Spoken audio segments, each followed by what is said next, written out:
My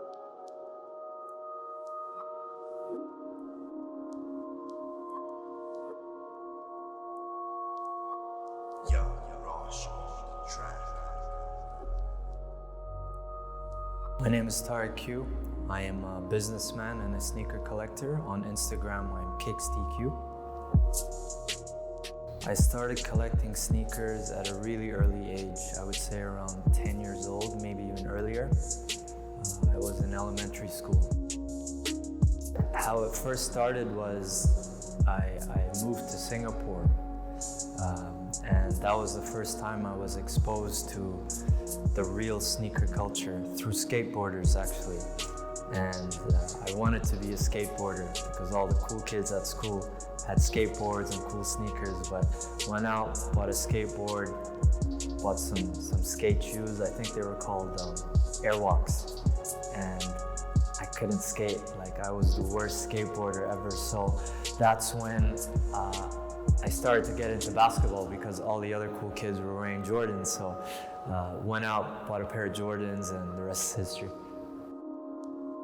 My collection really started to get heavy in 2003 when shoes were more accessible on the internet, and that's when I started to really focus on my collection. My collection is mainly Jordans.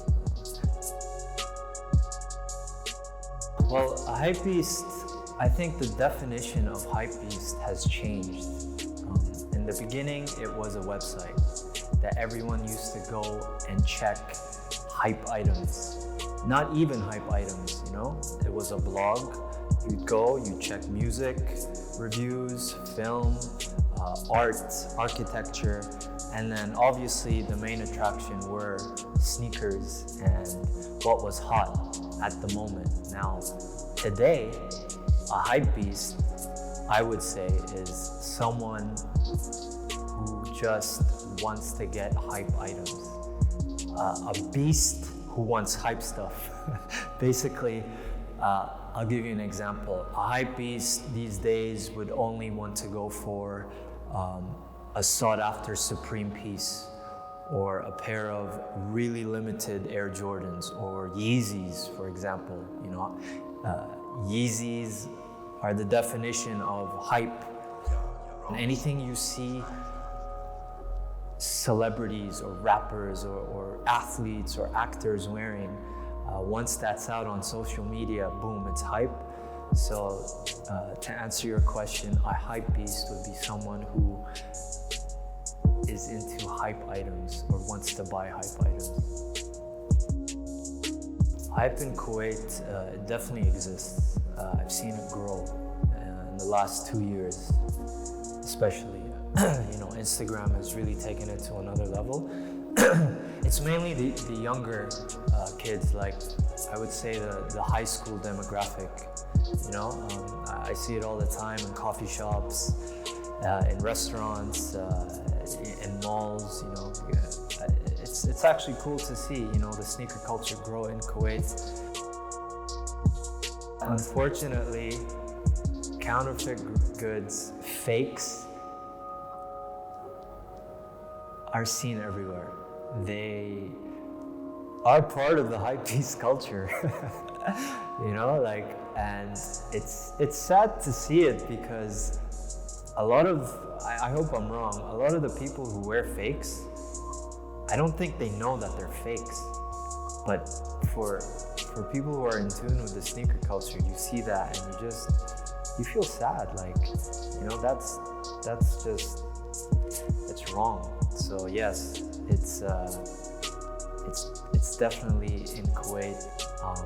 Actually, just yesterday, a colleague of mine came to me with a picture on Instagram. He said, and it was the Balenciaga, the speedrunners. He showed it. He's like, yo, look at the price. They dropped 40 euros. I'm like, bro, these are fake. So my point is, they don't know, But if they're gonna find a pair of shoes or a pair of like Nikes or Jordans or Yeezys for like 40 euros, you're gonna buy them. You're gonna see them. Goods coming out of whether it be China or the Far East, like any other product or any other industry, there's grades, you know, like they will copy, let's say, a pair of Yeezys, and then there are different grades of that actual shoe. You know, there's the really low quality material, and then there's the higher quality material, which is still fake, but it's almost a replica. You know, it will take an expert to just look at both and compare. And it's hard because not only do they replicate the material, but they replicate the technology. The key and the way to basically tell it's a fake is, number one, the price. If it's too competitive, you know it's fake. And other ways like smell, you can smell. So yes, there are a lot of things I want to say in regards to Instagram. I see, I mean, a lot of people try to be influencers, or they want to be on Instagram for the wrong reasons. You know, they want to be famous, you know, Insta famous, and they look at other influencers and they say that they get inspired by them, which is very true, but there's a limit, you know, like there's inspiration and then there's straight up copying. Now, that happens a lot in art in general. You know, you get inspiration from artists, from filmmakers, from musicians, and then you put your own twist to it. But I don't see that much, you know. So my suggestion and my advice to anyone who's trying to make it big on Instagram, or just, you know, out there to show their passion, their hobby, their collection, be authentic. Like, tell your own story.